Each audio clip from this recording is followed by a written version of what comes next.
ಬಿರಿಯಾನಿ ಅಂದ ತಕ್ಷಣ ಎಲ್ರಿಗೂ ಇಷ್ಟ. ವೆಜ್ ತಿನ್ನೋರು ವೆಜ್ ಬಿರಿಯಾನಿ ತಿಂತಾರೆ, non veg variety variety biryani ಮಾಡ್ಬೋದು ವೆಜ್ಜಲ್ಲಿ, ನಾನ್ ವೆಜ್ಜಲ್ಲಿ. ತುಂಬ ಸಿಂಪಲ್ ಆದ, ತುಂಬ ರುಚಿಯಾದಂತಹ ಈ ಪನ್ನೀರ್ ಬಿರಿಯಾನಿ ರೆಸ್ಟೋರೆಂಟ್ ಸ್ಟೈಲಲ್ಲಿ ಮನೆಯಲ್ಲಿ ತುಂಬ ಸುಲಭವಾಗಿ ಮಾಡ್ಬೋದು ಫ್ರೆಂಡ್ಸ್. ಇದರ ರುಚಿ ನೀವು ನೋಡಿದರೆ ರಿಯಲಿ ಇದರ ಮರೆಯೋದೇ ಇಲ್ಲ. ನೀವು ರೆಸ್ಟೋರೆಂಟ್ ತಿಂತೀರಲ್ಲ, ರೆಸ್ಟೋರೆಂಟಲ್ಲಿ ಅದಕ್ಕಿಂತ ರುಚಿಯಾಗಿ ಮನೆಯಲ್ಲೇ ಮಾಡ್ಬೋದು ನೋಡಿ. ಇದು ಒಂಥರ ಸ್ವಲ್ಪ ಡಿಫ್ರೆಂಟಾಗಿ ಮತ್ತು ಏನಂದರೆ ತುಂಬ ಬೇಗನೆ ಆಗುತ್ತೆ. ಏನಾದರೂ ಬಿರಿಯಾನಿ ತಿನ್ನಬೇಕಂತ ಅನಿಸಿದರೆ ಈ ರೆಸಿಪಿನ ಮಿಸ್ ಮಾಡದೆ ಮಾಡಿ. ಬನ್ನಿ ಯಾವ ರೀತಿ ಮಾಡೋದು ಅಂತ ನೋಡೋಣ.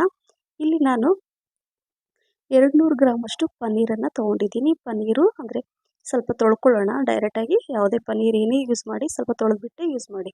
ಸೊ ಈಗ ನಾನು ತೊಳೆದ್ಬಿಟ್ಟು ಈಗ ಇದನ್ನು ಕಟ್ ಮಾಡಿ ಇಟ್ಕೊಳ್ತೀನಿ. ಹೇಳಿದ್ನಲ್ವ ತುಂಬ ರುಚಿ ಬರುತ್ತೆ. ನಾನು ಮಾಡಿದ ರೀತಿಯಲ್ಲಿ ನೀವು ಮಾಡಿ ಪನ್ನೀರ್ ಬಿರಿಯಾನಿ ಇಷ್ಟು ಸುಲಭವಾಗಿ ಮನೆಯಲ್ಲೇ ಮಾಡ್ಬೋದಾ? ಹೋಗಿ ನಾವು ರೆಸ್ಟೋರೆಂಟ್ಗೆಲ್ಲ ತಿಂತೀವಿ, ಯಾಕೆ ನಾವು ಮನೆಯಲ್ಲೇ ಮಾಡಬಾರ್ದು ಅಂತ ನಿಮ್ಗೆ ಅನಿಸುತ್ತೆ ಖಂಡಿತ.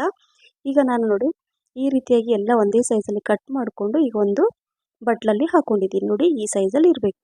ಈಗ ಇದರಲ್ಲಿ ನಾನು 1 ಟೀ ಸ್ಪೂನಷ್ಟು ಶುಂಠಿ ಬೆಳ್ಳುಳ್ಳಿ ಪೇಸ್ಟ್ ಹಾಕ್ತಾಯಿದ್ದೀನಿ. 2 ಟೀ ಸ್ಪೂನಷ್ಟು ಗ್ರೀನ್ ಪೇಸ್ಟ್ ಅಂದರೆ ಪುದೀನ, ಕೊತ್ತಂಬರಿ, ಹಸಿಮೆಣಸಿನ ಪೇಸ್ಟ್ ಸ್ವಲ್ಪ ಹಾಕ್ಕೋಬೇಕು.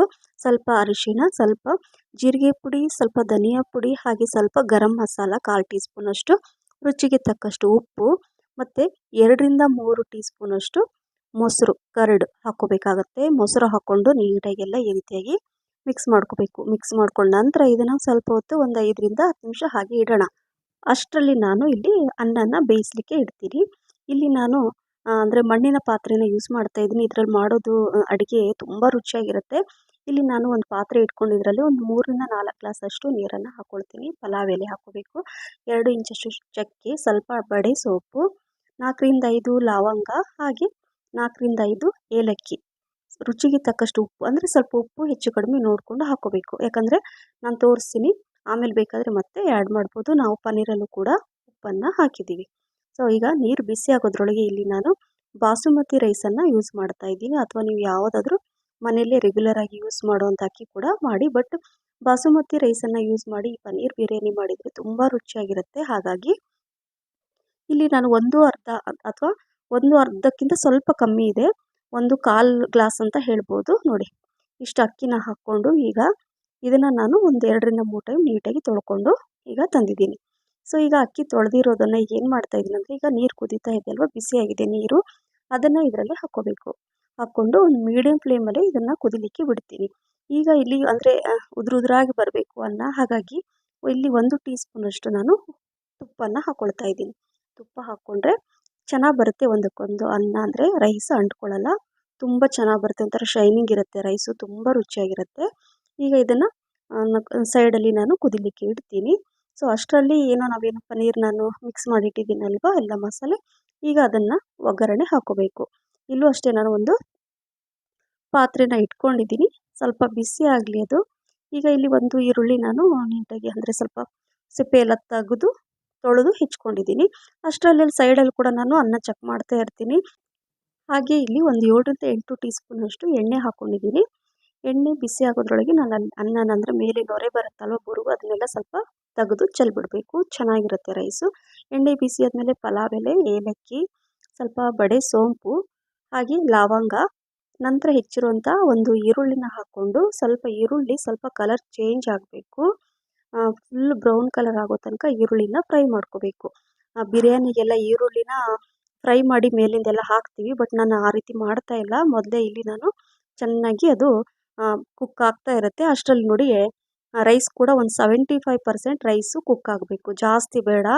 ಇದನ್ನು ಹೇಳ್ತೀನಿ ಯಾಕೆ ಅಂತ. ಮತ್ತೆ ಇದನ್ನು ನಾನು ಕುಕ್ ಅಂದರೆ ಬೇಯಿಸ್ಲಿಕ್ಕೆ ಇಡಬೇಕಾಗತ್ತೆ ನೋಡಿ.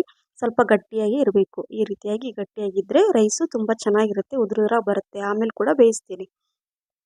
ಈಗ ಏನು ಈರುಳ್ಳಿ ನೋಡಿ ಈ ರೀತಿ ಕಲರ್ ಚೇಂಜ್ ಆಗಬೇಕು. ಹೇಳಿದ್ನಲ್ವ ಈ ಬಿರಿಯಾನಿಗೆ ಇದೇ ರೀತಿಯಾಗಿ ನಾನು ಈರುಳ್ಳಿನ ಬೇಯಿಸ್ಕೊಂಡಿದ್ದೀನಿ. ಹಾಗೆ ಟೊಮೆಟೊ ಕೂಡ ನಾನು ಹಾಕಿ, ಒಂದು ಟೊಮೆಟೊ ಹಾಕಿದ್ದೆ, ಅದು ಕೂಡ ಬೆಂದ ಮೇಲೆ ಈಗ ಏನು ಪನ್ನೀರೆಲ್ಲ ಮಿಕ್ಸ್ ಮಾಡಿಟ್ಟಿದ್ವಲ್ಲ ಮಸಾಲೆ, ಅದನ್ನು ಇದರಲ್ಲಿ ಹಾಕ್ಕೋಬೇಕು. ಹಾಕ್ಕೊಂಡು ಚೆನ್ನಾಗಿ ಬೇಗ ಆಗುತ್ತೆ. ತುಂಬ ಹೊತ್ತು ಕುಕ್ ಮಾಡಬೇಕು, ಬೇಯಿಸಬೇಕು ಅಂತ ಏನಿಲ್ಲ, ಪನ್ನೀರ್ ಬೇಗ ಆಗುತ್ತೆ. ಈಗ ಇಲ್ಲಿ ನಾನು 1 ಟೀ ಸ್ಪೂನಷ್ಟು ಗರಂ ಮಸಾಲನ ಹಾಕ್ಕೊಂಡಿದ್ದೀನಿ. ಮೊದಲು ಸ್ವಲ್ಪ ಹಾಕ್ಕೊಂಡಿದ್ದೆ, ಈಗ 1 ಟೀ ಸ್ಪೂನಷ್ಟು ಗರಂ ಮಸಾಲ, ಮನೆಯಲ್ಲೇ ಮಾಡಿರೋಂಥ ಗರಂ ಮಸಾಲ ಅಥವಾ ಪಲಾವ್ ಮಸಾಲ ಅಂತ ಹೇಳ್ಬೋದು, ಅಥವಾ ಬಿರಿಯಾನಿ ಮಸಾಲ ಅಂತ ಹೇಳ್ಬೋದು. ಯಾಕಂದರೆ ಇದು ನಾನು ಎಲ್ಲ ರೆಸಿಪಿಗೂ ಯೂಸ್ ಮಾಡ್ತೀನಿ ಈ ಮಸಾಲೆ. ಈಗ ಒಂದು 5ರಿಂದ 6 ನಿಮಿಷ ಚೆನ್ನಾಗಿ ಕುಕ್ ಆದಮೇಲೆ ಅರ್ಧದಷ್ಟು ನಾನು ಪನ್ನೀರನ್ನು ಒಂದು ಪ್ಲೇಟಲ್ಲಿ ತೆಗೆದಿಟ್ಟಿದ್ದೀನಿ. ಈಗ ಅರ್ಧದಷ್ಟು ಅನ್ನನ ಬೇಯಿಸಿರೋಂಥ ಅನ್ನನ ಹಾಕ್ಕೊಂಡು ನೋಡಿ ಈ ಥರ ಒಂದು ಲೇಯರ್ ಹಾಕಬೇಕು. ನಂತರ ಏನು ಪನ್ನೀರೆಲ್ಲ ತೆಗೆದಿಟ್ಟಿದ್ನಲ್ವ ಸ್ವಲ್ಪ ಅದ್ರ ಮೇಲೆ ಈ ಥರ ಹಾಕ್ಕೋಬೇಕು. ನಂತರ ಉಳಿದಿರೋ ಅನ್ನನ ಹಾಕ್ಕೊಂಡು ಸಮವಾಗಿ ಈ ಥರ ಮಾಡಬೇಕು. ಈ ರೀತಿ ಮಾಡಿದ್ರೆ ಏನಾಗುತ್ತಂದರೆ ಈ ಬಿರಿಯಾನಿ ತುಂಬ ರುಚಿಯಾಗಿರುತ್ತೆ. ಹೇಳಿದ್ನಲ್ವ ರೆಸ್ಟೋರೆಂಟ್ ಸ್ಟೈಲಲ್ಲೇ ನಾನು ಮಾಡ್ತಾ ಇದ್ದೀನಿ ಮನೆಯಲ್ಲೇ ಅಂತ.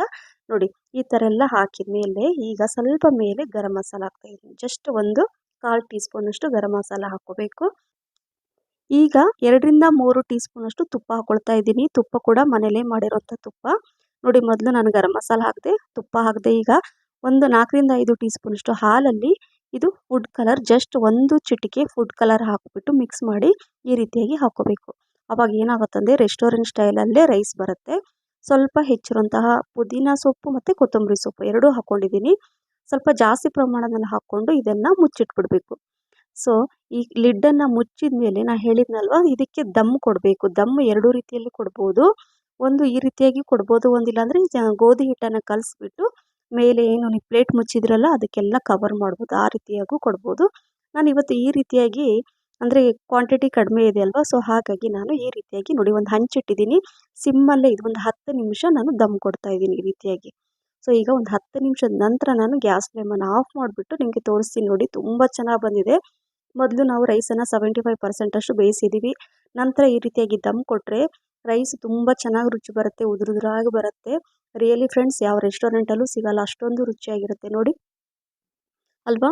ಎಷ್ಟು ಚೆನ್ನಾಗಿ ಬಂದಿದೆ ಅಂದರೆ ನೀವು ಒಮ್ಮೆ ಮಾಡಿ ತಿಂದ ಮೇಲೇ ಗೊತ್ತಾಗುತ್ತೆ ಇದರ ರುಚಿ.